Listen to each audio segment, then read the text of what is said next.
तो उसने दयानतदारी ते अमानत और बंदा गवाही देना किसी अफीसर इस तो बड़े ऑनर की गल नहीं है कि इतना बड़ा जनाजा इस चीज़ ने गवाया कि हर बंदा अफसुरदा सी उसने साथी जड़े नौजवान सन इंस्पैक्टर हो गए मुलाजम छोटे भी सन सब अबदीदा सन अवाम जड़े महल्ले के लोग बड़े क्योंकि मेरे पड़ोसी सन तो बड़े अबदीदा सन हर बंदा जड़ा ना उन्होंने हवाले ना बड़ा अफसुरदा है तो मेरे ख्याल सब कुछ आज इस वापस जड़े मुलाजमीन जख्मी होए ना उन्होंने जिम्मेदार कौन है सिविल जड़े बंदे बच्चे या बंदे जख्मी हो रहे हैं उन्होंने जिम्मेदार कौन है आज़ाद कश्मीर एक पूरा अमन स्टेट है इस तो पहले बड़े बड़े अच्छे ब्यूरोक्रेट गुजरे ना तो लोग उन्हें कि अज ही मरने तो बाद याद करें अच्छे लफ्ज़ों ना लेकिन जी अस जिस तरह अदनान क्रैशी साहब ने अस गल कर रहे हैं हर बंदा कह रहा अज दिन तक कभी उस अपनी वर्दी ना रोब नहीं दसिया ना इलाके ना थाने ने अंदर तो ना किसा मेरे ख्याल किसी और जगह तो इस मोर गल है कि जेडे अफीसर बैठे ना वो समझन कि सीट उन्होंने इम्तिहान है जिस हुक्मराना सा इम्तिहान है सीट एक इम्तिहान है तो अल्लाह ताला ने मौका दिता अदरवाइज अफीसर या जड़े ना पॉलीटिशियन ने अपने इर्द गिर्द तक इन्होंने को बड़े लायक लोग हों बिल्कुल सही बड़े बड़े लायक लोग इन्हें सड़कों पर उड़े लेकिन अल्लाह ताला इन्हें की चुनाव किया कि तुम लोगों की खिदमत करो बिल्कुल सही तो जे अगर अज भी लोगों की इंसाफ ना कर सन लोगों के रिजल्ट ना दे सकन तो मेरा ख्याल है बड़ा गलत मैसेज आसी जिसने वजह अवाम ने अंदर एक नफरत पैसे कि अदारे ने अंदर थाने च होना कि जिस बंदे ज्यादा होना जी पुलिस को जुलिया थाना जे पुलिस थाने चो अंदर इंसाफ ना मिलसी झूठियां FIR दे सो बेगुनाह बंदे डक सो इज्जतदार बंदा थाने आना जासी तो इंसाफ कितों मिलसी लोगों ने अंदर क्राइम की तरफ रुझान हो सी लोग इतने मीरपुर तो कोई छोटे मोटे मामला लेन देना इशू है तो वो हो जाने मामला दसे या छोटा मोटा कोई लड़ाई झगड़ा होया तो इतने इस शादी करनी है नाज़रीन तुसें मेरी इस गल को जेड़ा ना गौर नाल सुनियो कि भी अदनान भाई किस तरह ने सर मेरे सुनने च आया कि अज दिन तक ना ही अदनान भाई ने पर कोई इंक्वायरी पई है ना ही अदनान भाई मुअत्तल होए ठीक हो गया इस तरह ना उन्होंने एक एरिया ने ऑन द ड्यूटी कोई रिकॉर्ड नहीं है मेरे सुनने से आया है बहुत करैक्टर ठीक है हूँ तुसें कोई नेक्स्ट पूछसां कि तुसें नहीं क़यादत इसने पर क्या रद्द अमल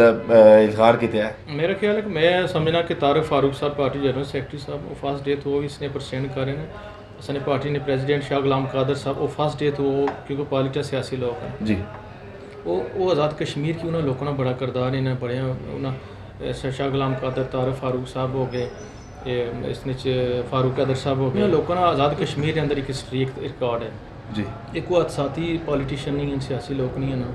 ये बेसिक इस आज़ाद कश्मीर इन्होंने पॉलिटिक्स बड़ा करदार है इन्होंने लोगों मजाहिद अव्वल सरदार अब्दुल कयूम साहब सरदार सिकंदर जियाद साहब इन्हें बड़े बड़े लोगों ने इन्हें पॉलिटिक्स की बड़े जानदार मौक़िफ़ सन सरदार सिकंदर जियाद साहब ये लोग किसी सूरत तशद्दुद नहीं किया ठीक हो गया इस वाले नाल उन्होंने फर्स्ट डेथ हूँ चौधरी शहीद साहब ने भी मैं उन्होंने मौक़िफ़ तक किया कि उन्होंने बड़ा पॉजिटिव सी कि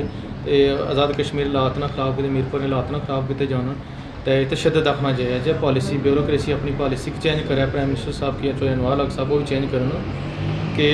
तशद्दुद बजाय मुज़ाकरात होने चाहिए लोगों को क्योंकि हर बंदी पता है कि गवर्नमेंट पाकिस्तान भी आज़ाद कश्मीर ही है तो शाह गुलाम कादर साहब भी बड़ा मौक़िफ़ दो टोक आ गया कि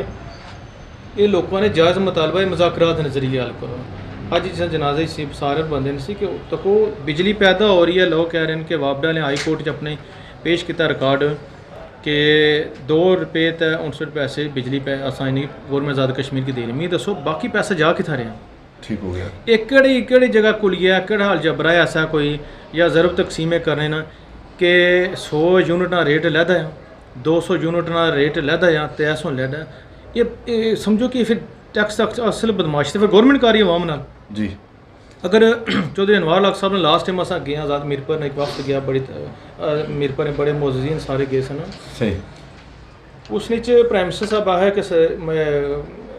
PTI ने ਜਿਹੜੇ सदर हैं क्यूम नियाजी साहब प्राइम मिनिस्टर सन उन्हें अखा बंद करके सहन करके पेश किया या जिसने वजह नाल ये बिजली ने रेट च इजाफा होया सही अगर प्राइम मिनिस्टर उन्हें किया तो अज मैं चौधरी अनवर हक साहब मेरे भाई है ना बड़ा रिस्पैक्ट कर रहा उन्होंने मैं लेकिन मेरी भी उन्हें क्या दरख्वास्त ही है उन्हें गलती की है तो टाइम है आज मुस्लिम लीग नून भी इस पार्टी में शामिल है पीपल्स पार्टी भी है बाकी दिग्गज जमाता भी है ना सारी बह के वो गलत फैसले उसकी चेंज कर सकने ने सही अवाम की खुद कहने भी हैं सारे जेडे बैठे पर लीडरशिप है कि ये जेनवन लोगों ने इशू होना ठीक देखो हर बंदे का जेन्युइन इशू नहीं है कि फिर इतना एक साल रह गया, एक साल ने अंदर एक पता तक नहीं इतनी बड़ी तारीख को टुटिया। अज केड़ी इतनी इसने पीछे बैकग्राउंड क्या है, ये वाजे होना चाहिए पॉलिसी कि सारा जो तशद्दुद होया जितनी मार कटाई हुई है मुलाजम ही साढ़े अवाम ही साढ़े क्यों इस साथी कर गया कि इसने पीछे अकायक हैं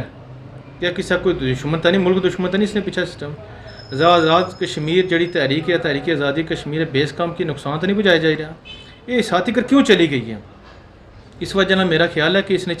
एक जेन्युइन इंक्वायरी होनी चाहिए।